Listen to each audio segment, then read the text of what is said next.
Alors, écoutez, bonsoir à toutes et à tous. Très heureux de vous retrouver.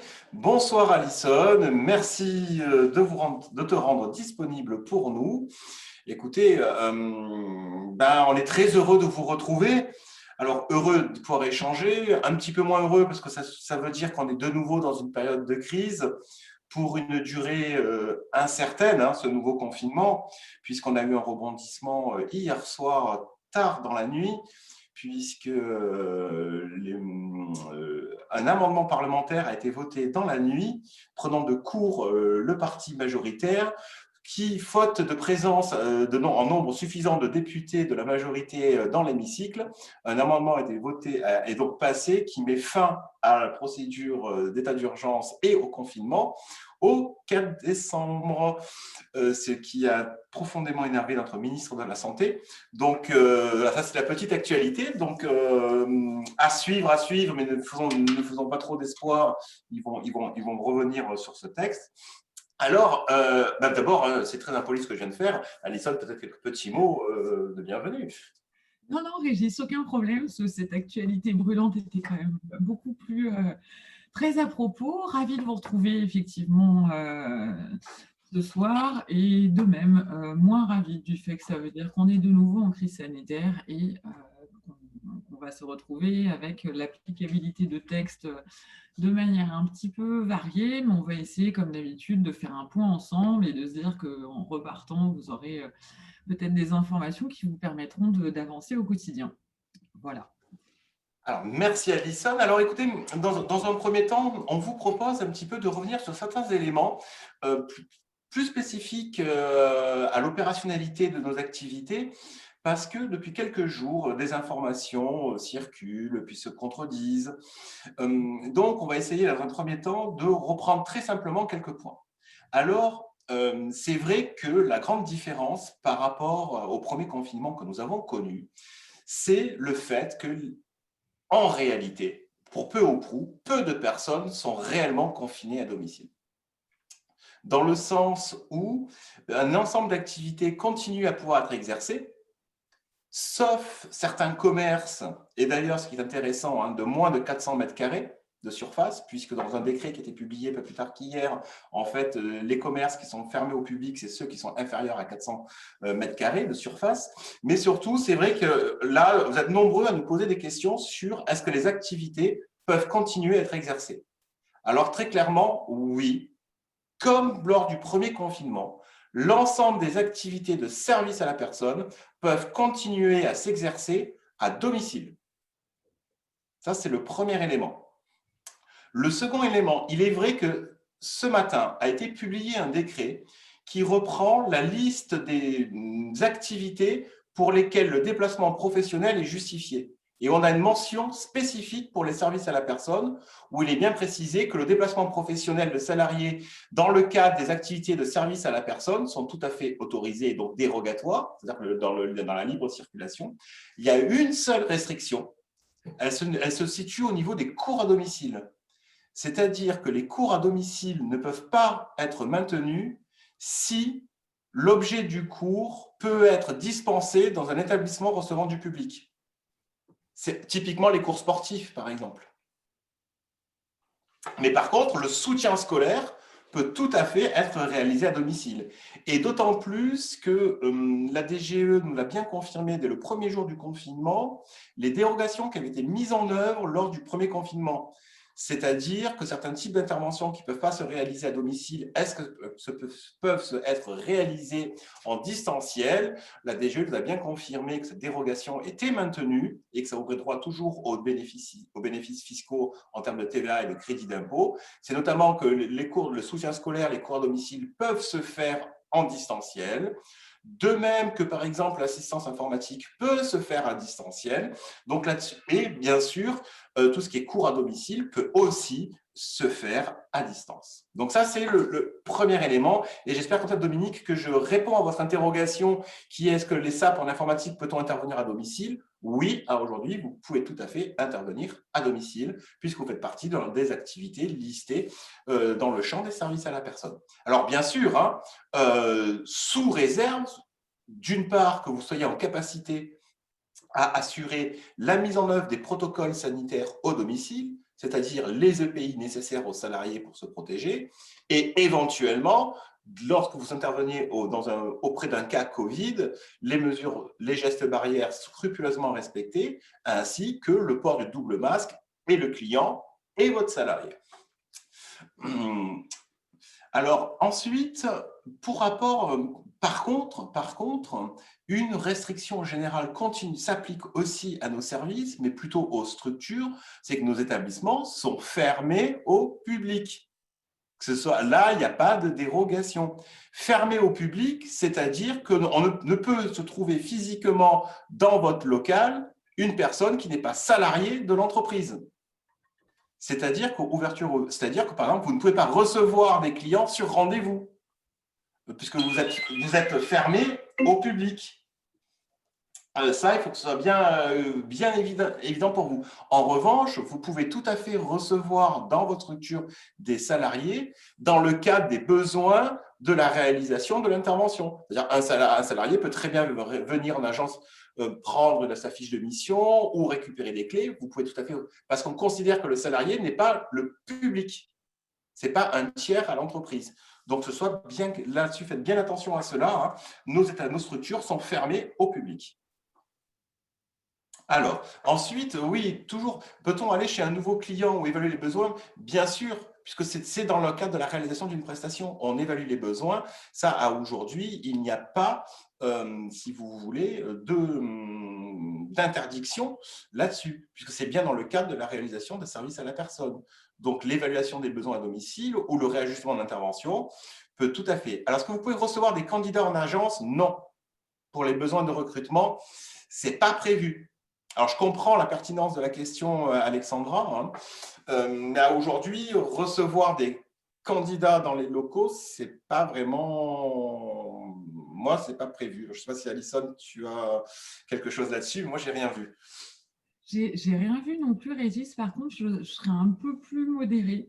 J'avoue que, par exemple, pour des structures qui font faire des tests pratiques, notamment certaines structures qui font oui, des mises en situation, on ne peut pas faire le recrutement si on ne les reçoit pas. Ce n'est pas du public, c'est dans le cadre du recrutement. Alors du coup, moi, je me demande si je n'utiliserais pas la définition tu vois, tu as le côté, par exemple, pour le règlement intérieur, quand on dit qu'il s'applique à tout le monde dans l'entreprise, etc., tu as salarié, intérimaire, machin, c'est très large comme champ. Et donc là, dans la mesure où c'est du recrutement, je pense que je l'admettrais si il y a des tests pratiques. Si par contre, c'est des entretiens classiques, il n'y a aucune obligation de voir la personne en physique.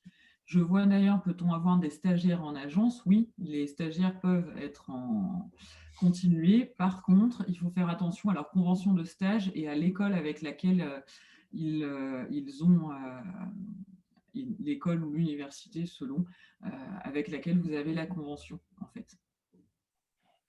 Voilà. Alors, toujours dans cette thématique-là, du coup, j'ai perdu… Perdu ton fil. Ouais, alors voilà, donc ça c'était pour l'agence. Pour ce qui est des interventions à domicile, pour ce qui est des interventions à domicile, si vous voulez, il y a plusieurs cas de figure.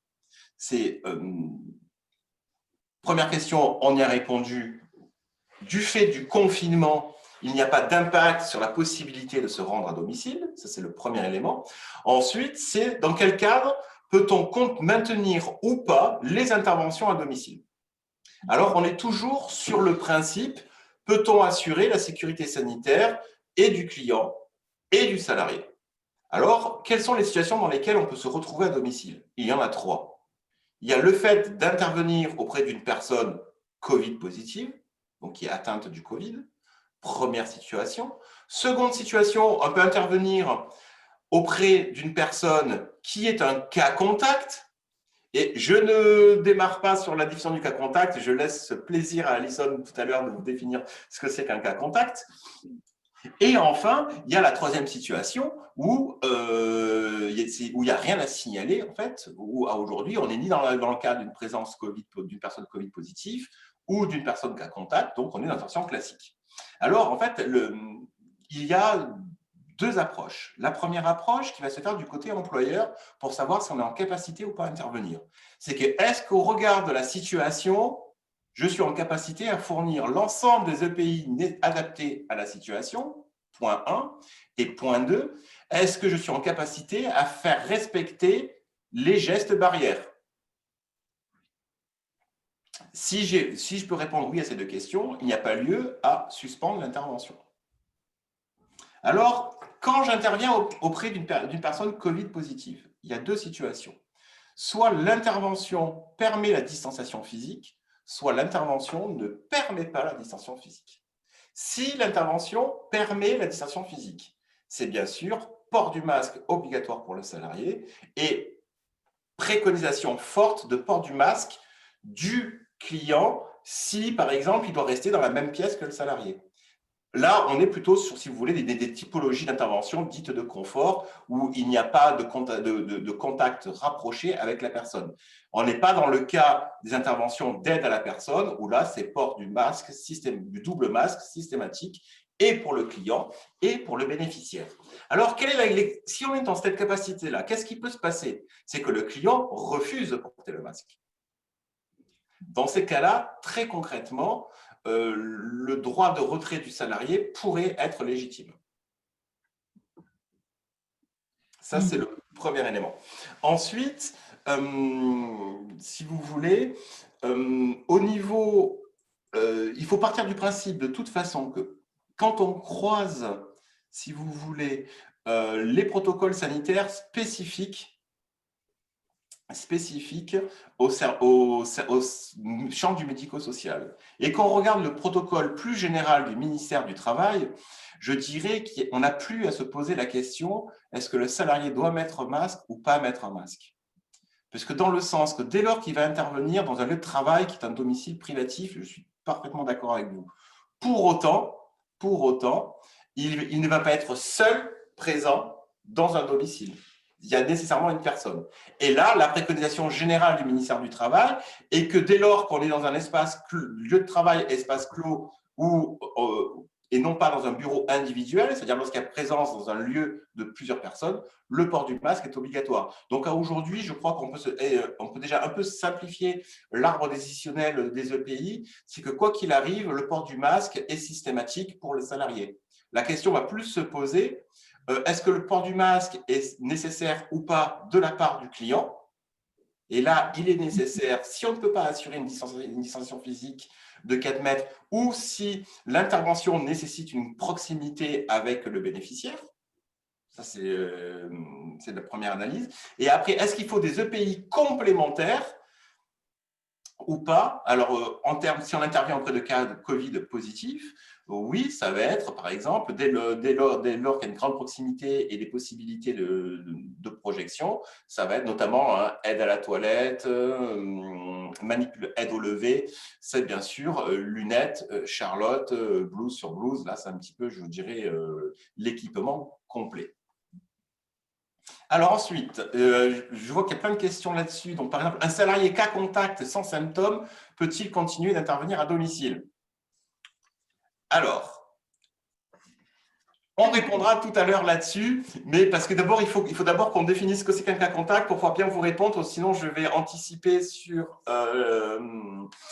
cette définition-là. Et puis, écoutez, si vous voulez, je propose à Alison le cas contact, comme ça après on revient ensuite là-dessus. Parfait, Régis. Donc, le cas contact. On a maintenant, on a eu des problèmes avec les définitions du cas contact et surtout avec les salariés qui s'estimaient cas contact à beaucoup de reprises dans des conditions qui n'étaient pas forcément les bonnes. Donc, on a le ministère du Travail qui vous pose une définition qui vaut vraiment le coup. Le cas contact d'un cas contact n'est pas un cas contact.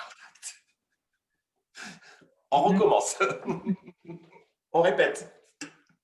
Donc, la définition de base, déjà, qui est posée, c'est si vous êtes cas contact de quelqu'un d'autre qui lui-même est cas contact, vous n'êtes pas un cas contact. Donc, on a déjà ce premier point qui vient essayer d'exclure une partie des personnes qui se sentent cas contact. Le cas contact, c'est quoi? On le répète depuis un moment, mais priori, ça ne rentre pas très bien auprès des salariés et de la population. Le cas contact, c'est celui qui est soit en face à face à moins d'un mètre et sans masque ou sans aucune autre protection efficace, soit plus de 15 minutes dans un lieu clos à moins d'un mètre et sans masque, par exemple un repas, une pause, soit en échangeant des matériaux. Alors, on nous parle de matériel, mais il faut penser tout bêtement à des choses comme les stylos, le matériel classique, soit parce qu'on partage le même lieu de vie. En dehors de ces cas, les salariés ne sont pas des cas contacts. Donc, le principe, à mon sens, c'est de vraiment arriver à redéfinir pour les salariés, et on est de toute façon obligé de faire sans arrêt des affichages, donc autant faire là un affichage qui, pour une fois, nous sera utile à nous, et de bien redéfinir la totalité de un cas contact, voilà ce que c'est. Alors, il y a une question de M. Magnien qui nous dit ce n'est pas ce que pratique la CPM qui arrête des cas contacts de cas contacts. Oui, je sais, c'est le problème de la CPM qui plus est, maintenant le principe va plus loin que ça. Les salariés peuvent tout seuls aller sur le site de la CPAM pour se déclarer en tant que cas contact. Et ensuite, la CPM est censée les appeler dans le cadre de ce qu'on a appelé le contact tracing, je crois. Contact tracking. Voilà, le contact tracking. Donc, ça veut dire que vous pouvez, ça va être tout notre problème aujourd'hui, c'est qu'on va pouvoir avoir des salariés qui s'estiment être cas contact, mais qui en vrai ne rentrent pas dans les cases, qui se mettent en arrêt. Et il y en a une latence de 4 jours pendant laquelle on ne pourra rien faire, puisque la CPM peut donner un arrêt rétroactif, elle donne un certificat d'isolement, ça veut dire qu'on est obligé d'attendre ce délai et qu'il nous est impossible de demander et d'obtenir un justificatif pour un cas contact sur ce délai de 15 jours, si ce n'est pas la CPM qui a appelé le salarié. Et effectivement, oui, ils peuvent même télécharger un arrêt de 7 jours eux-mêmes. Oui, non, c'est devenu complètement aberrant. Ça fait penser à la première vague et la période où d'un coup, tout le monde a pu faire tout seul des certificats d'isolement pour la liste des pathologies graves et que tous les salariés s'estimaient pathologie grave ou pas. Alors, la question suivante qui va avec, et c'est celle qui fait le plus mal, c'est celle qui demande de l'UVA Dax qui dit « Qui paye pendant ce délai de 7 jours ?» D'après le décret, qui paye, en fait, c'est la CPM et l'employeur sans délai de carence, sans condition d'ancienneté, sans condition d'utilisation des droits dans l'année. C'est comme les gardes d'enfants de la période précédente, c'est comme tous ces arrêts. En fait, il faut se dire, c'est comme tous ces arrêts exorbitants de droit commun qui ne sont à aucun cas des arrêts maladie, en aucune hypothèse. Et du coup, ça ne montre pas le système de sécurité sociale classique. Et c'est ça qui permet au gouvernement de décider ensuite d'une prise en charge totale. En revanche, oui. Oui, juste, je me permets de t'interrompre, Alison, juste pour en aller un peu vite peut-être, mais il est important de rappeler que ce n'est pas parce qu'on est en contact avec une personne Covid qu'on est considéré techniquement forcément comme un cas contact. C'est exactement le sens de la phrase. Un cas contact d'un contact n'est pas forcément un cas contact. Dans le sens où si votre salarié a les EPI nécessaires et qu'il intervient auprès d'un Covid positif, s'il n'avait pas les EPI, en effet, il serait exposé plus de 15 minutes à une personne qui est atteinte du Covid et serait donc considéré techniquement comme un cas contact. Or, un salarié qui a les EPI, qui va être en présence d'une personne Covid positive, ne sera pas considéré comme un cas contact parce qu'elle avait les EPI nécessaires qui ont empêché la contamination, c'est-à-dire le masque FFP2 ou le double masque, et éventuellement les gants, les lunettes, suivant le type d'intervention. Mais retenez bien le principe, le principe qu'il est, un salarié ne peut pas être considéré comme un cas contact dès lors qu'il avait les EPI nécessaires à sa protection pendant l'intervention. Parce que sinon, ce serait trop facile, on n'aurait plus personne. Mais c'est d'ailleurs ça, je rebondis là-dessus, Régis. Quand j'ai tout à l'heure fait la liste de Les contacts rapprochés sont les personnes ayant eu un contact avec une personne porteuse, soit en face à face de moins d'1 mètre et sans masque ou autre protection efficace, soit plus de 15 minutes à moins d'1 mètre et sans masque et sans protection. À chaque fois, c'est censé reprendre l'intégralité des cas pour vraiment limiter la définition du cas contact et effectivement qu'on puisse maintenir toutes les interventions auprès de personnes qui sont diagnostiquées Covid-19 ou qui, elles, sont cas contact de personnes diagnostiquées Covid-19. La difficulté pour nous, c'est juste d'arriver à démontrer aux salariés que si on a les EPI nécessaires, les salariés ne sont jamais des cas contacts. Si elles ont pris toutes les mesures de santé et sécurité qu'on leur a données, ils ne peuvent pas être des cas contacts. Alors, oui, là, voilà, il fallait préciser parce qu'il y a des questions de ce sujet. Et là, on est bien dans le cadre de l'exercice professionnel. Ensuite, si le salarié, dans sa famille, a une personne qui est Covid positive, oui, bien sûr qu'il va être considéré comme un cas contact. Et alors, en effet, normalement, c'est un médecin qui peut déterminer si on est un cas contact ou pas, ou la CPAM, ou l'équipe de contact tracking.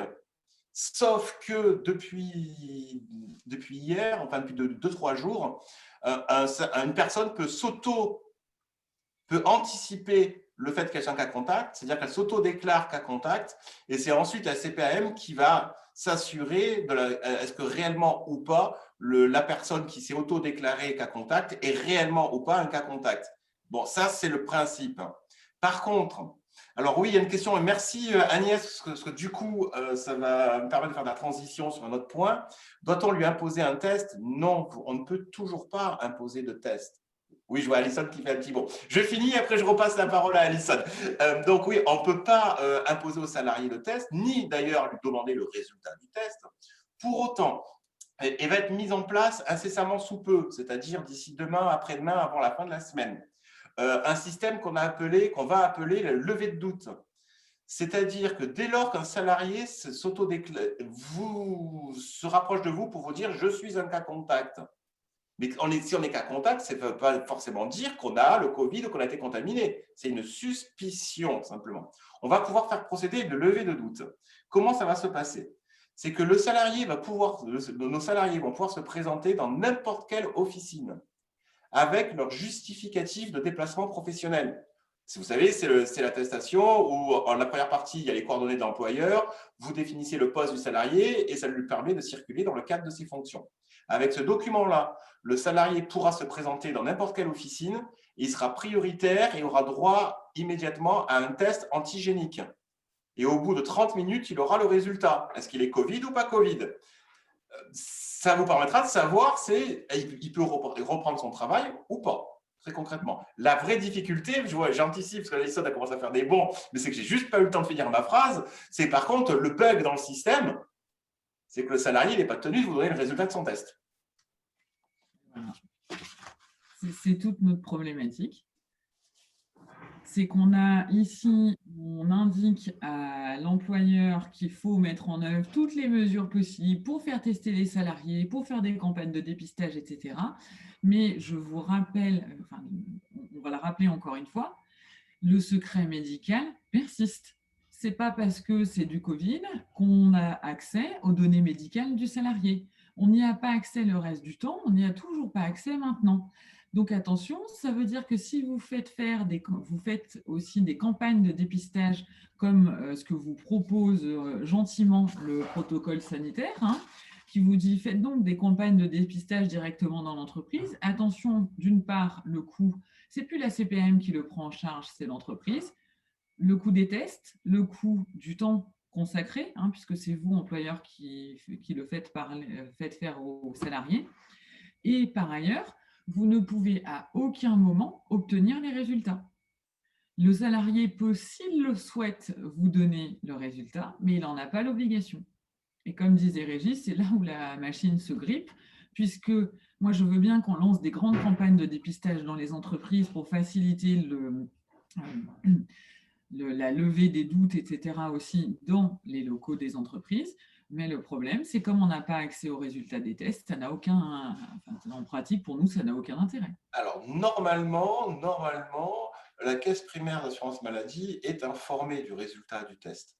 Oui. Puisque c'est donc, ça veut dire que s'il y avait un arrêt qui a été émis, il devrait prendre fin normalement. Mais alors, je mets des grandes réserves parce que il y a le suivi administratif, il est très curieux en ce moment sur les tests, hein, puisque par exemple, vous pouvez ne pas être accepté un test et recevoir un message comme quoi vous êtes positif ou négatif alors que vous n'avez pas fait le test. Donc, il y a des loupés. Mais normalement, le salarié qui est allé dans une officine et pas forcément, il n'a pas à démontrer qu'il est cas contact pour répondre à une question que je viens de pouvoir passer dans le fil. Non, c'est tout salarié aide à domicile, donc tout salarié d'un service d'aide à domicile peut aller se faire tester dans une pharmacie. La seule pièce qu'il a à fournir, c'est son justificatif de déplacement professionnel. Et c'est totalement pris en charge. Oui, pour répondre à la Donc, question d'Olivier Muller, voilà. en fait, non, le salarié n'a pas à payer quoi que ce soit. En fait. Après, bien sûr, si une question si un salarié a une conscience pro et que s'il est positif et il nous dit que non, alors là, par contre, c'est autre chose. On est dans une autre situation. C'est-à-dire, on a quelques. Alors, j'ai plus en tête, il y a eu un ou deux arrêts assez récemment et un licenciement Oui, oui, pour faute oui. qui a été accepté.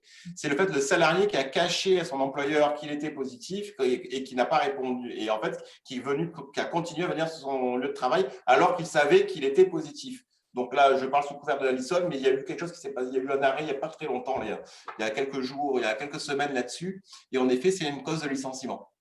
Mais là, il y a un des deux arrêts, c'est pire. C'est un salarié qui a des symptômes qui relèvent plus des allergies, qui un matin passe devant un laboratoire, voit qu'il n'y a pas de queue et se dit, bah, tiens, ça rentre quand même dans les symptômes Covid, éternuement et nez qui coule, il me semble, va passer le test, retourne travailler parce que certain en fait de ne pas avoir le Covid, et en fait s'avérera être Covid positif et va se faire licencier pour le fait d'avoir mis en danger la santé et la sécurité des autres salariés.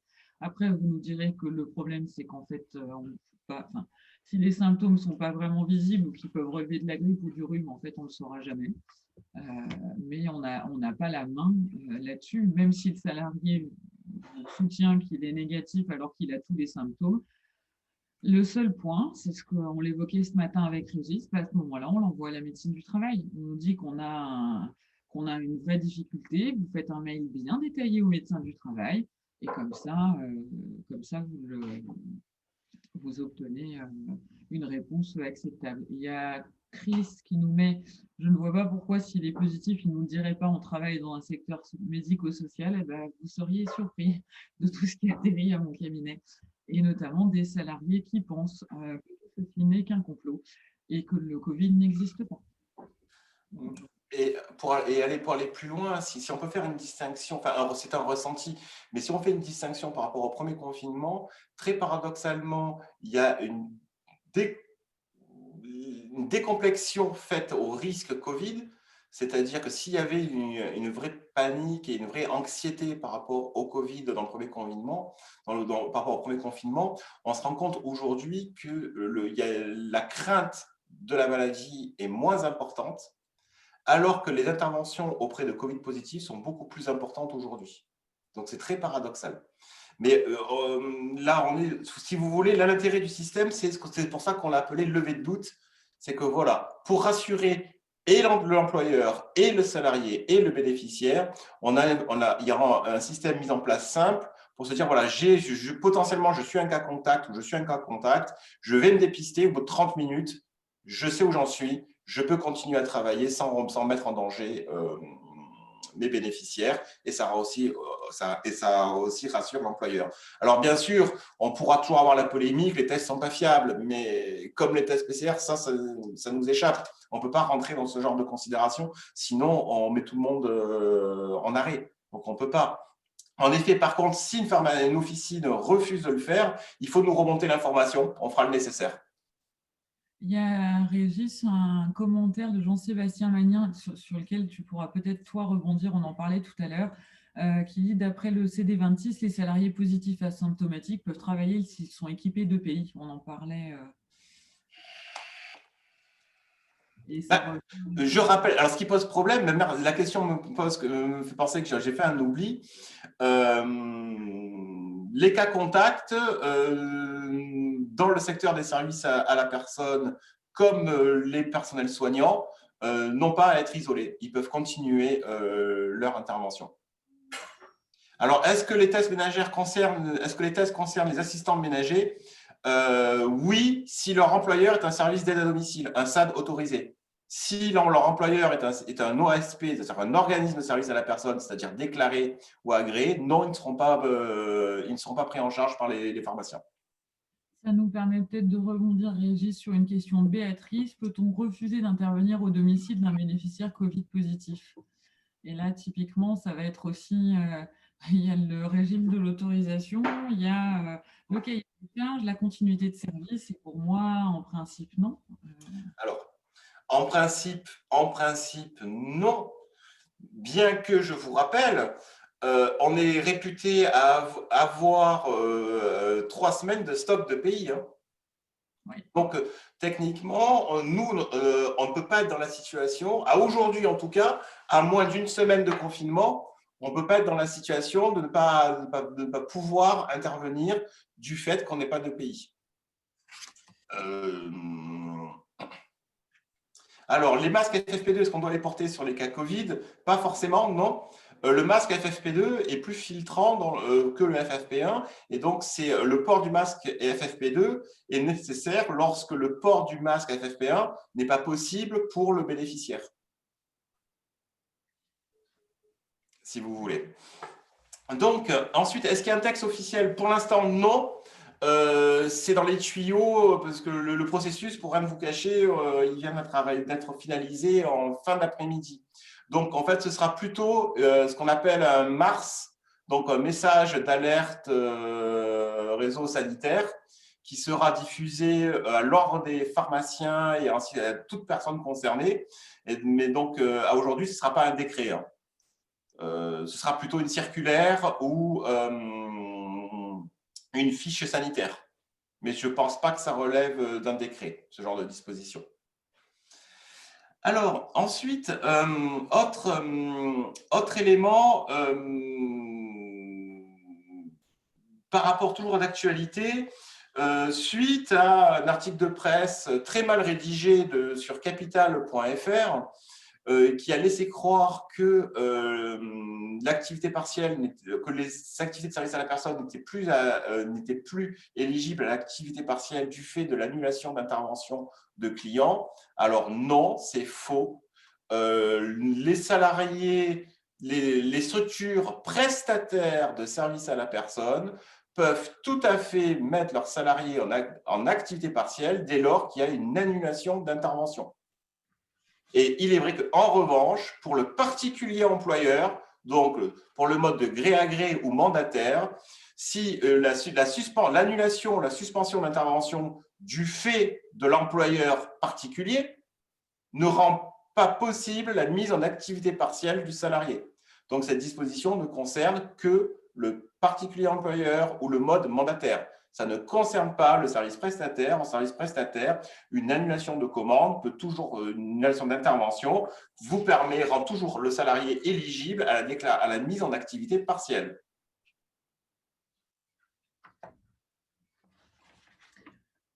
Alors justement, en termes d'actualité, après sur je vois les choses. Alors, non, déjà, je vois un futur franchisé peut-il être accueilli en agence? Là, vous n'êtes plus pour moi sur le protocole, enfin, on n'est plus dans la relation salarié-employeur en fait.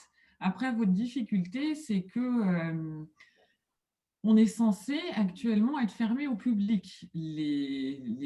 Toutes les structures doivent être fermées au public.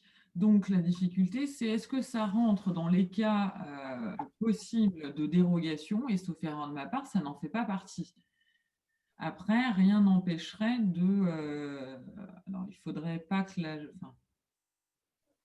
faudrait pas considérer qu'il est accueilli en agence, en fait. Pour une formation, attention, Vraiment, il y a des… Ça me permet de rebondir aussi. Tout à l'heure, j'ai vu une autre question sur le fait de tenir une réunion, etc. Donc, ça va ensemble, faire une formation des réunions. Le nouveau protocole sanitaire est quand même là-dessus, il est quand même assez clair. Et le principe, c'est rien en présentiel.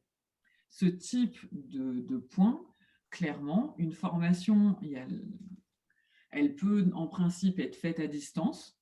On le voit d'ailleurs, il suffit de prendre toutes les règles qui ont été appliquées aux organismes de formation, les cours magistraux, etc. Tout ce qui reste ouvert, c'est surtout les travaux pratiques, ce qui ne peut pas être pratiqué en distanciel. Après, si vous êtes en mesure de respecter l'ensemble des gestes barrières, la jauge, etc., on pourrait peut-être admettre une exception. Mais moi, à mon sens, le protocole vous en empêche quand même assez largement. Vous avez même une phrase sur le fait de ne pas tenir les réunions en présentiel. Je vois les salariés sont en formation SST en présentiel. En principe, Normalement, non. oui. Oui, pour moi,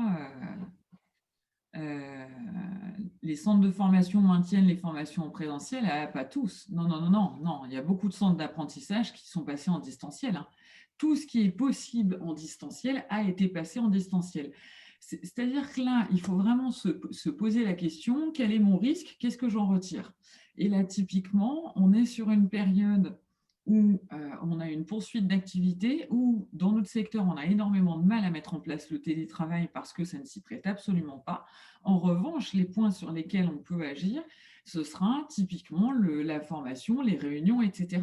Et ça, je reste persuadée que le protocole et les règles sanitaires nous empêchent de maintenir du présentiel, sauf exception. Ouais. Alors oui, oui, et ça va à tel point, vous voyez, je vais répondre avec un peu d'humour. Ils sont allés jusqu'à interdire les apéritifs, les moments conviviaux dans les structures.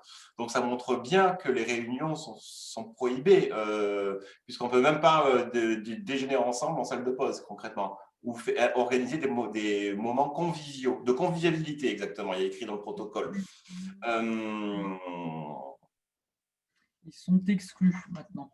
Ouais. Si on exclut ça, je ne vois pas comment ensuite je peux continuer à mettre en œuvre des formations, des réunions, etc. Vous voyez, je vois Isabelle qui nous dit: j'ai fait une formation hier, la formatrice a dit qu'elle avait le droit de le faire en présentiel. Bah, j'entends bien, parce que votre formatrice, il faut bien qu'elle fasse son chiffre d'affaires.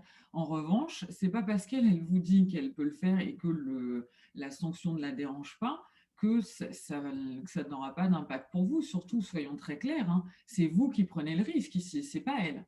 Elle prend son risque en faisant une activité qui devrait passer en distanciel, mais vous, votre risque, il est bien plus lourd parce que c'est vos salariés, en fait.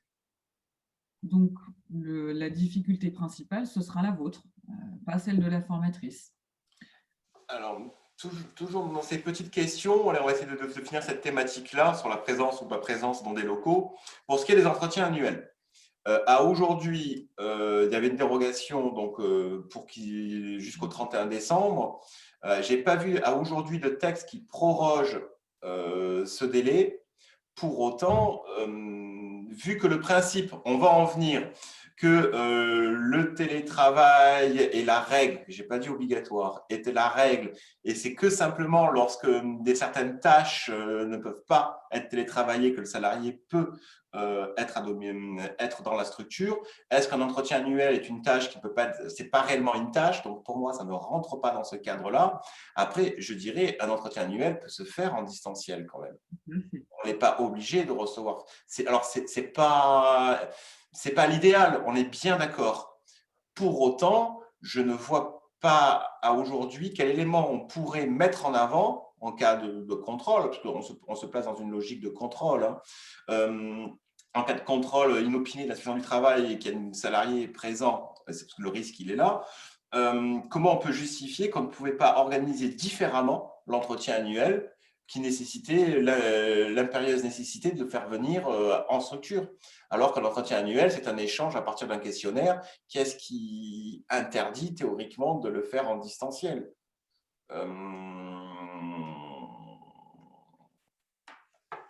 Alors, je vois justement on disait tout à l'heure qu'il y avait une mention spécifique dans le protocole sur justement les réunions, les formations, etc. Il est écrit, l'employeur cherchera, outre les réorganisations du travail, à revoir l'organisation de l'espace de travail pour éviter ou limiter au maximum les regroupements et les croisements. Et juste après, vous avez ainsi les réunions en audio ou visioconférence doivent constituer la règle et les réunions en présentiel l'exception. Donc là, la réponse, elle est très claire.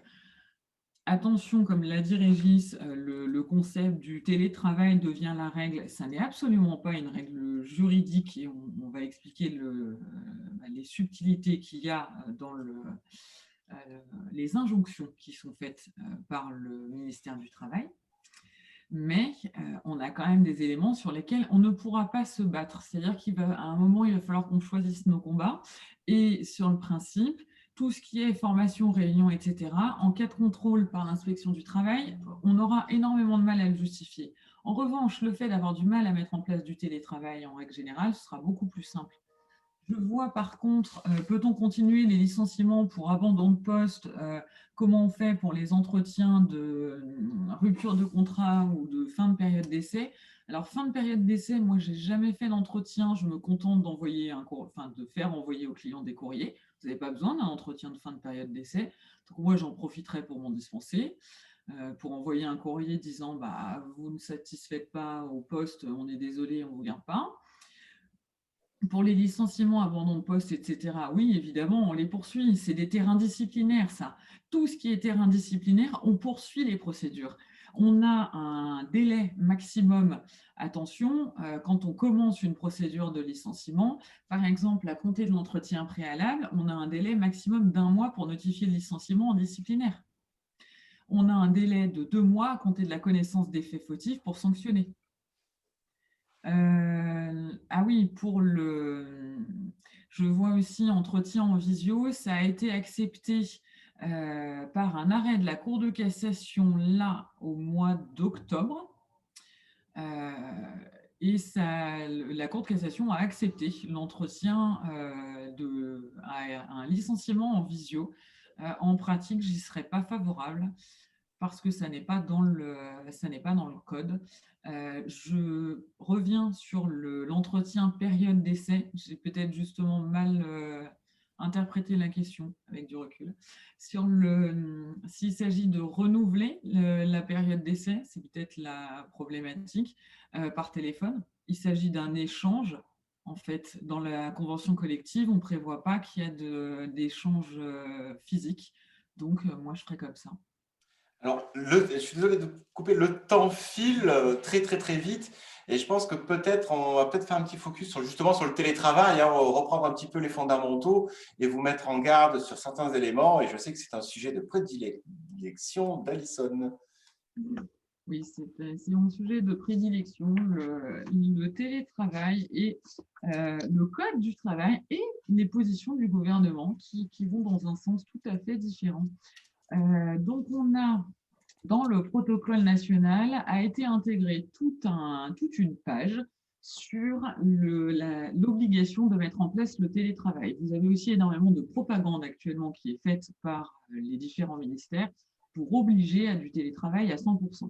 Alors attention, le premier point, c'est que le télétravail à 100%, c'est obligatoire si on a un salarié qui est capable de faire 100% des tâches en télétravail. Ça n'est pas le cas habituellement dans le secteur des services à la personne. On a évoqué avec Régis ce matin, en échangeant sur le live de ce soir notamment, comment on prévoirait de gérer la mise en place du télétravail et surtout la possibilité de ne pas mettre en place le télétravail.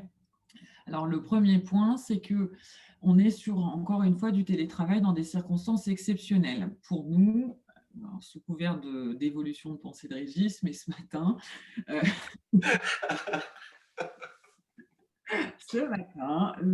la carte n'est pas obligatoire, l'accord collectif n'est pas obligatoire. On est sur un caractère exceptionnel. Attention, si vous vous mettez à faire des chartes ou des accords collectifs, ça aura une application sur la durée. On ne pourra que très difficilement, ou pas à mon sens, parce que ce n'est pas dans le code, restreindre à la période Covid-19. Ça n'empêche pas d'essayer de poser un cadre, mais plus vous poserez un cadre, plus vous aurez des difficultés à en sortir. On s'est donc fait la réflexion qu'on pourrait intégrer dans le document unique d'évaluation des risques des items justement qui nous permettront d'expliquer que pour la situation Covid-19, on met en place les équipements de sécurité pour chaque type de poste et chaque type d'activité. Lorsqu'on n'est pas en capacité de mettre en place ces protections, on essaie le télétravail. Évidemment, je ne pense pas aux intervenants à domicile. On met le télétravail dans le risque Covid-19 et ensuite, on regarde si le poste permet ou pas de faire du télétravail. Est-ce qu'il est autonome? Est-ce qu'il nécessite des interactions? Est-ce qu'il nécessite d'accéder au planning dans l'entreprise, aux locaux, etc.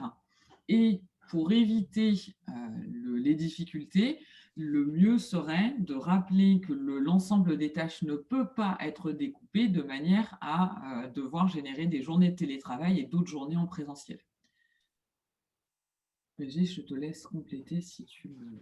Oui, alors compléter, non, parce que c'est bien complet déjà. Mais en fait, voilà, on est un peu embêté aujourd'hui. On est un petit peu embêté dans le sens où on contraint les personnes à leur laisser croire que le télétravail est obligatoire, alors que techniquement, ça ne peut pas l'être. Donc, on utilise des artifices pour le rendre obligatoire, c'est-à-dire avec une formulation très habile du ministère du Travail, qui est de dire 100% de télétravail, sauf lorsque des tâches ne permettent pas le télétravail. Mais pour autant, même lorsqu'il y a des tâches qui ne permettent pas le télétravail, on ne peut pas être présent physiquement 5 jours sur 6 dans la structure. Il faut au moins 1 à 2 journées de télétravail. Il y a ça, si vous ne laissez pas tout télétravail ou zéro télétravail et tout en présentiel, il y a cette nuance où si on ne peut pas être tout en télétravail, il faut au moins quelques jours en télétravail. Donc ça aussi, il faut quand même, cette notion, on peut le préciser. Après, je pense que dans les semaines qui viennent, un accord national interprofessionnel va tomber sur le télétravail, puisque là, il y a une forte pression du gouvernement et là, il y a les négociations paritaires ont repris sur le télétravail et je sais qu'il y en a eu une cet après-midi. Donc, de toute façon, on va avoir un texte qui risque de s'imposer à nous. Donc, pour l'instant, ce qui est important, je dirais, c'est avant tout, c'est comment, en cas de contrôle, on peut justifier la présence de salariés dans nos locaux. C'est ça l'enjeu à aujourd'hui. Sans pour autant, suivant la forme avec laquelle on va mettre en place le télétravail, on se contraigne à l'avenir d'avoir institutionnalisé le télétravail, quoi qu'il en coûte, quoi qu'il arrive, si vous voulez. Donc, c'est pour ça que notre réflexion était de se dire, la charte, attention, ça engage sur l'avenir pour une durée déterminée, l'accord aussi, alors que là, aujourd'hui, la situation de télétravail, elle est en raison de l'épidémie. Et on espère qu'elle ne va pas durer 2 ans ou 3 ans, cette épidémie.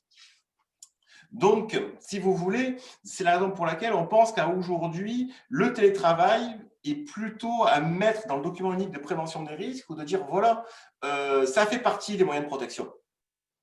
Et on peut très bien lister les typologies de postes, puisqu'un document unique se fait soit par lieu, soit par poste. La porte d'entrée d'un document unique prévention des risques, c'est soit le lieu de travail, soit le poste occupé. Et on peut très bien dire que dans le poste occupé, il y a EPI, et puis après, ou télétravail, et que pour certains métiers, le télétravail n'est pas possible, donc le moyen de protection, ce n'est que EPI. Et après, dire qu'en fait, comme les tâches ne sont pas dissociables les unes des autres, on ne peut pas mettre en place le télétravail. Et après, il ne faut pas oublier les fondamentaux du télétravail, qui est l'autonomie du salarié.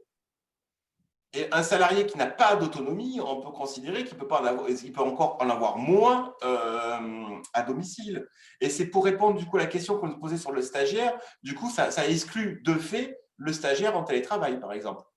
Oui, tout à fait. Le stagiaire, il est présent dans l'entreprise. On ne peut pas concevoir le télétravail pour un stagiaire, ça n'a pas de sens. Régis, ça peut nous permettre de rebondir sur, on nous parle là dans les questions de faire une partie en télétravail, une partie en activité partielle. Euh, alors, voilà, Oui. rebondissons sur l'activité partielle. Allez, je te laisse rebondir. Vas-y, Alison. Je, je vais rebondir moi-même. C'est ça. Je rebondis sur l'activité partielle. Il faut déjà se dire que le changement qui avait été annoncé, l'abaissement à 60%, n'est finalement pas applicable et on demeure à 70% jusqu'au 31 décembre, je crois, de cette année. Voilà. Donc, on a une poursuite là des possibilités d'activité partielle. Vous pouvez refaire des demandes d'autorisation si votre demande de la première période a pris fin et qu'il n'y avait pas eu de renouvellement, il n'y a pas de difficulté. Attention, par contre, il va y avoir normalement un décret sur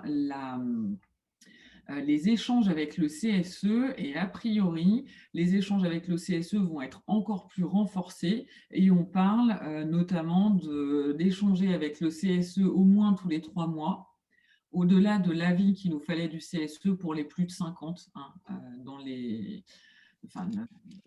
à la première période. On avait évoqué, nous, dans l'un de nos lives, qu'on aurait demandé l'avis du CSE de manière informelle également pour les entreprises de moins de 50. On va persister sur ce point, puisqu'on voit bien qu'on associe de plus en plus le CSE à l'activité partielle.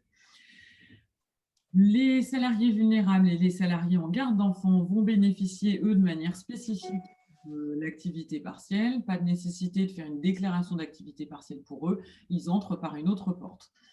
Bien sûr, attention, je veux dire pas de nécessité de faire la demande d'activité partielle, mais vous êtes contraint de déclarer tous les salariés tous les mois, sinon il n'y aura pas d'application.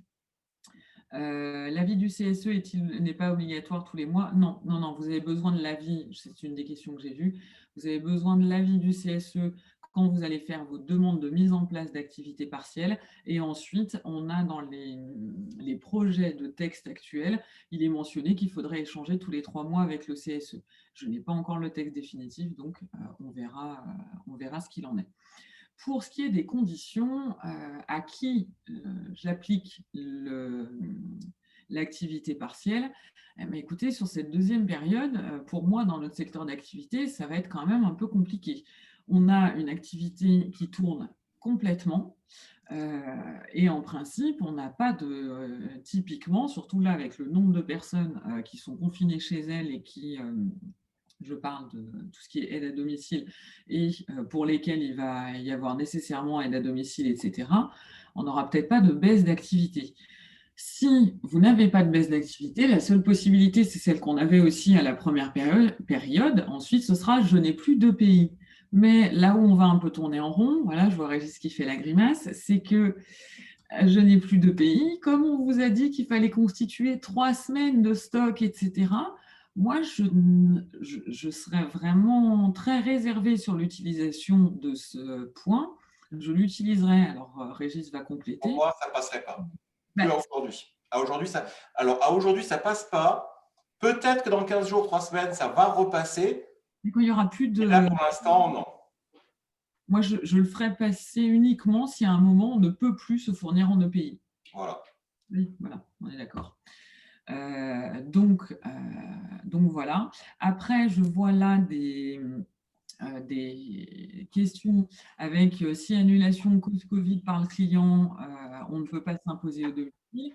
Alors oui, par contre, c'est pareil. La difficulté, c'est qu'en fait, cette fois-ci, on est quand même beaucoup plus préparé et plus organisé.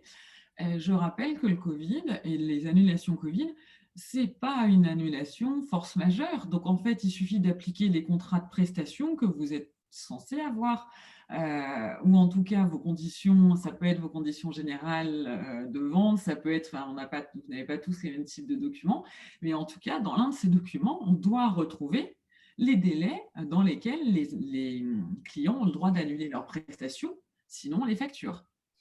Voilà, tordons le cou à cette idée que le Covid n'est pas un cas de force majeure, que ce soit bien, bien, bien clair. Donc, dès lors que l'annulation n'est pas de votre fait, mais de la fait du client, on est dans le cas classique d'une annulation d'intervention. Que prévoient vos stipulations contractuelles? Et on est, en fait, là, on retourne dans un schéma très, très classique. Ne vous torturez pas l'esprit. Je veux dire, une annulation du fait du client obéit aux règles contractuelles.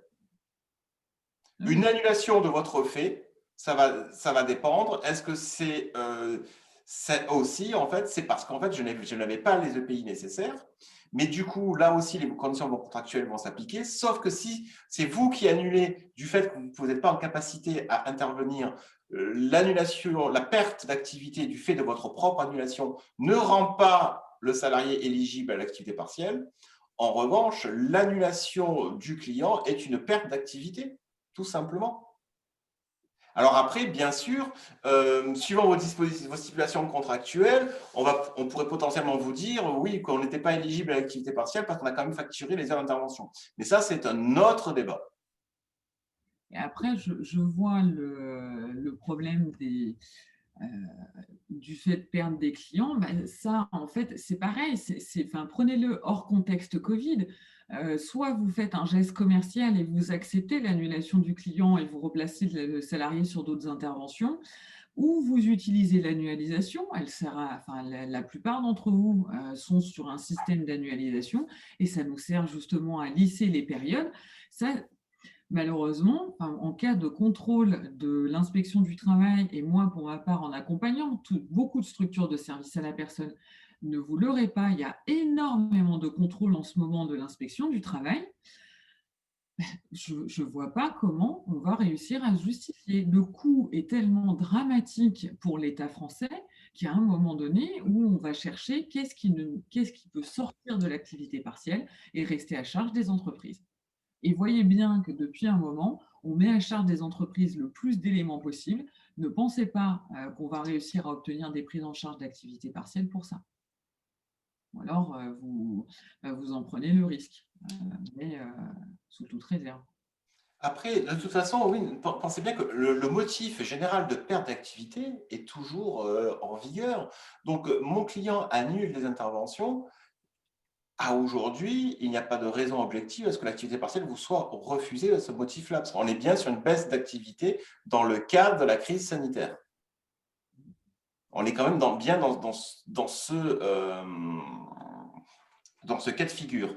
Ce qui est certain à aujourd'hui, c'est que par rapport au premier confinement, ce qui ne rend pas éligible à l'activité partielle, c'est la baisse d'activité résultant de l'annulation du prestataire du fait qu'il n'avait pas les EPI nécessaires pour permettre la réalisation de l'intervention. Ça, à aujourd'hui, c'est certain que ça ne rentre pas dans la possibilité d'éligibilité à l'activité partielle. Par contre, la baisse de commande, la baisse d'activité du fait de la crise sanitaire, à aujourd'hui, rentre toujours dans le champ, si vous voulez, de l'activité partielle. Alors, de toute façon, dans les prochains jours, il va y avoir une nouvelle loi de prorogation qui va proroger les différentes ordonnances qui ont été prises lors de la première période de crise sanitaire. Donc, je pense que tous ces éléments-là vont être repris dans la future loi qui devrait, d'ici la semaine prochaine, être effective. Donc, on pourra plus vous préciser. Mais aujourd'hui, objectivement, il n'y a pas lieu à croire que l'activité partielle ne soit pas possible dès lors que le client annule l'intervention. L'annulation d'intervention rend éligible l'activité partielle. La seule différence à avant, c'est quand c'est nous, employeurs structures, qui annulons l'intervention. C'est ça qui ne va plus être possible de rendre l'éligibilité de l'activité partielle. On est bien en mode de preuve, c'est la trace écrite de l'annulation de la commande de la part du client. C'est ça qui vous permettra de justifier l'activité partielle sur le salarié concerné. Mais vous pourrez, à défaut de ce document, si vous n'avez pas un écrit du client qui annule l'intervention, vous ne pourrez pas avancer le fait que vous n'aviez pas les EPI nécessaires. Alors après, je vous rappelle, hein, dans tous nos propos sur le télétravail, parce que je vois beaucoup de questions sur ce sujet-là, notre postulat de base, un peut-être tronqué, est de dire que non, il faut arrêter le télétravail, c'est pas bien, pour X raisons, et qu'en fait, non, les salariés, ils bossent dans la structure, quoi. Il faut arrêter le télétravail à tire-larigot. On est plutôt dans cette logique-là. Mais bien sûr, attention, rien ne nous interdit de mettre le travail. Je prends l'exemple du stagiaire. Nous, à notre sens, pour nous, on est en capacité à justifier la présence du stagiaire dans la structure, mais rien ne nous interdit de le mettre en télétravail. Attention, on était plutôt, nous, dans notre approche, c'était de dire comment on peut faire pour éviter le télétravail. Mais ça n'exclut pas le télétravail. Attention, hein. Vous êtes bien sûr, si vous souhaitez mettre le travail, faites-le.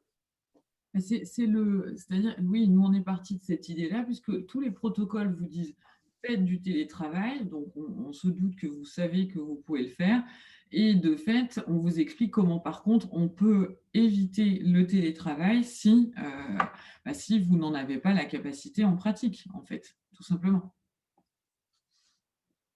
Alors écoutez, on se rend compte que c'est déjà l'heure, c'est déjà 20 heures. On va prendre peut-être les dernières questions. Ou alors, moi, le temps que vous réfléchissez aux questions, Alison, peut-être, moi, je pense qu'on a à peu près tout évoqué de ce qu'on voulait vous dire. Je pense qu'on n'a rien omis pour ce soir. On est allé à l'essentiel. J'ai l'impression qu'on a balayé à peu près le total. De nouveau, vous ne le voyez pas, mais on s'excuse si on n'a pas répondu à tout. On a des multitudes de questions qui apparaissent toutes les secondes. Donc, il y a des choses sur lesquelles on peut passer, en fait. Allez, on va prendre la question d'Olivier. J'ai une question en suspens pour les salariés vulnérables qui interviennent dans les SAD auprès de PAPH. Peuvent-ils être mis en chômage partiel sur simple certificat d'isolement de leur médecin traitant ou doivent-ils être arrêtés par la médecine du travail? Alors pour moi, ça n'a pas changé. Ils peuvent être placés en activité partielle sur simple certificat d'isolement. Je pense aussi. Voilà. Alors oui, il y a une question qui passe sur le stagiaire qui intervient à domicile. Bon, ben là, il n'y a plus de sujet, hein. S'il intervient à domicile, ses tâches ne permettent pas le télétravail. Enfin, là, il n'y a pas de problématique particulière, hein. Un stagiaire dans les fonctions d'aide à domicile, ben, bien sûr qu'il n'y a pas de télétravail pour lui. Il va à domicile. Comme j'en profite pour rappeler les questions, oui, les évaluations à domicile, elles peuvent avoir lieu. Il n'y a pas de sujet. Et on a une conclusion qui peut être tout à fait la bonne. Ne nous trompons pas d'objectif. Nous sommes d'abord là pour accompagner les personnes dépendantes. Ceci n'est pas une question. Et effectivement, oui, ce que l'on vit, c'est essayer d'encadrer toute l'activité pour pouvoir arriver à ce que vous poursuiviez dans les conditions les plus acceptables possibles.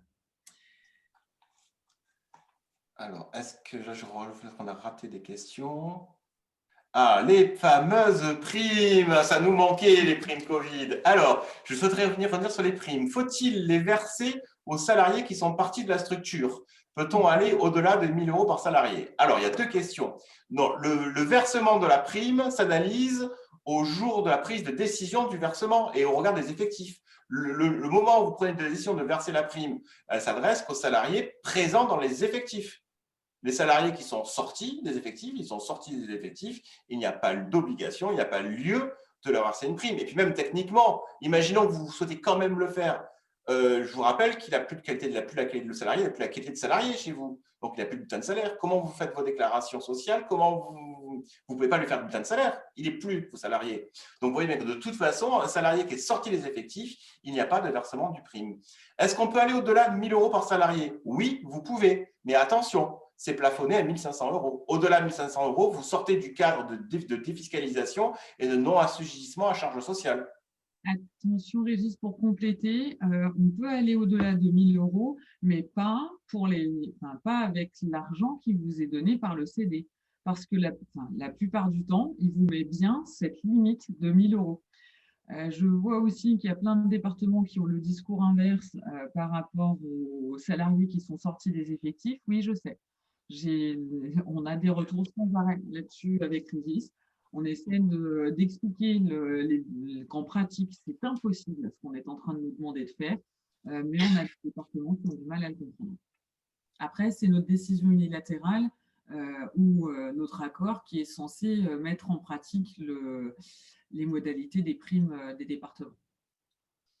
De toute façon, perdez pas de vue que de toute façon, les conditions de versement de ces primes, elles sont arrêtées par le département. C'est eux qui en fixent le montant et la ventilation. Vous ne pouvez pas sortir de ce cadre-là. Dès lors que vous sortez de ce cadre-là, vous ne pourrez pas financer ces sorties de cadre par les dotations versées par les départements. C'est-à-dire que si le département dit que c'est une prime de 1 000 euros, si vous souhaitez verser 1 500 euros, n'allez pas réduire le nombre de personnes éligibles à la prime de 1 000 euros pour arriver à verser 1 500 euros. Là, le département serait légitimement en droit de vous redemander le reversement des sommes perçues parce que vous les auriez utilisées en dehors du cadre qui avait été fixé. Tout à fait. Après, oui, s'il y a vraiment des problématiques dans ces départements-là, n'hésitez pas à nous solliciter, puis on peut intervenir en direct avec le département en leur faisant un gentil courrier officiel, en leur expliquant que techniquement, ce n'est pas possible ce qu'ils demandent de verser une prime à des personnes qui ne sont plus la qualité de salarié dans l'entreprise. Ça, n'hésitez pas à nous le faire remonter, on pourra au moins nous aussi tenter de leur expliquer par un courrier. Mais on peut aussi, dans ces cas-là, si vraiment c'est récurrent, qu'il y a beaucoup de départements, on pourra alerter la DGCS là-dessus et la CNSA pour qu'il y ait une redescente, pour recadrer un peu le débat et dire attention, c'est pas possible le versement d'une prime pour des salariés, des personnes qui sont plus salariées. Ça, on peut le voir. Écoute, faites des mails, ne faites pas dans le mail le 71, le 95, parce que sincèrement, dès que je vais clôturer la réunion, tout ça, ça va disparaître. Donc non, des petits mails, par pitié, s'il vous plaît, parce que de toute façon, en ce moment, j'ai la mémoire d'un gruyère. Donc, si ce n'est pas écrit, je risque de zapper les choses. Donc, vraiment, en fait, des petits écrits, on va le traiter au cas par cas. Écoutez, s'il n'y a pas d'autres questions, on va aller sur les mots de la fin. À l'infini. Donc oui, pour répondre à la fin, oui, en effet, si ça met 6 mois pour vous verser la prime, le salarié qui est sorti d'effectif, c'est tant pis pour lui, quelque part, malheureusement. Mais là, techniquement, en plus, même si on voulait chercher une solution pour quand même verser aux salariés, je ne vois pas d'outil. Bah si, il faut refaire un profil de salarié, il faut faire un bulletin de paye, il faut dresser les documents. Enfin, c'est juste, c'est infaisable en pratique, mais en théorie, il n'y aurait pas de souci, en théorie. N'utilisez pas, je viens de voir un truc disant paye en retard, surtout pas, parce que si on a un prud'homme après, je ne saurais pas comment vous le justifiez, ça. Donc voilà. Non, clairement. Voilà, ce sera notre mot de la fin. Écoutez, on va aller sur les mots de la fin. Allez, je laisserai le mot de la fin à Alison en vous disant, écoutez, on est toujours heureux d'avoir passé ce moment avec vous. On préférait ne pas le passer, mais plutôt traiter d'autres sujets que le Covid. Peut-être cet été, je l'espère, qu'on pourra revenir avec vous sur d'autres sujets plus sympathiques. Oui, c'est toujours trop court, on sait, mais après, on essaye quand même de ne pas trop empiéter sur la vie professionnelle, vie privée, télétravail. Il faut y penser. N'oubliez pas d'organiser la séparation vie privée et vie professionnelle dans le télétravail. Et là, c'est le cas aussi là, ce soir. Donc, on s'est dit qu'on ne voulait absolument pas dépasser 8h, 20h15, sinon après, ça fait tard pour chacun. Écoutez, on revient vers vous très, très, très vite dès qu'il y a de l'actualité. En fait, ce qu'on se fixe comme règle, c'est que dès qu'il y a vraiment des sujets d'actualité, on revient vers vous. Alors, peut-être pas, on va essayer de reprendre le cycle du jeudi, parce qu'on aime bien le jeudi soir, c'est Alison et Régis. Mais bon, on va essayer. Là, exceptionnellement, c'était mercredi, parce qu'il y avait comme des sujets qu'on voulait traiter, mais pas attendre jeudi. On va voir pour la prochaine fréquence. Mais quoi qu'il en soit, dès qu'il y a de la matière, il y aura un live. Voilà. Ne vous inquiétez pas. Et je laisse les mots de la fin, naturellement, à Alison. Eh bien, merci Régis. Et encore une fois, merci déjà à la FEDESAP de m'inviter de nouveau en compagnie de Régis. Merci à vous tous pour tous les petits messages qu'on a sur le côté. Et pour vous dire que nous aussi, on passe un très bon moment, malgré la période et le fait qu'effectivement, on aimerait mieux discuter avec vous d'autres choses. Si on arrive à vous éclairer un peu sur certains points et à pouvoir échanger ensemble, on a atteint une partie de notre but. Donc, on vous dit à très bientôt, puisque l'actualité va évoluer certainement très vite. Et effectivement, plutôt les jeudis, et on se reverra donc dès qu'on a une prochaine actu. Merci beaucoup. Voilà, prochaine actu, une fiche sanitaire va sortir, une fiche protocole de prise en charge des personnes âgées. Elle est pratiquement finalisée, elle sortira à la fin de la semaine, donc on se reverra certainement là-dessus parce qu'elle est très dense. Ça va de l'organisation de l'agence aux sorties d'hospitalisation, au protocole d'intervention. Donc il y a un document très dense qui va sortir du cabinet santé dans les prochaines heures, voire les prochains jours. Donc il y aura nécessairement ce sujet-là. Et puis écoutez, on revient avec vous. On vous souhaite une très agréable et bonne soirée. Et puis, je dirais, force dans cette période difficile. Et on fera notre mieux pour essayer de vous accompagner et de vous faciliter un petit peu la tâche qui est très difficile en ce moment. Bonne soirée à vous. Grand merci, Alison, pour ton implication et ton expertise, bien naturellement. À très, très bientôt. Au revoir. Au revoir.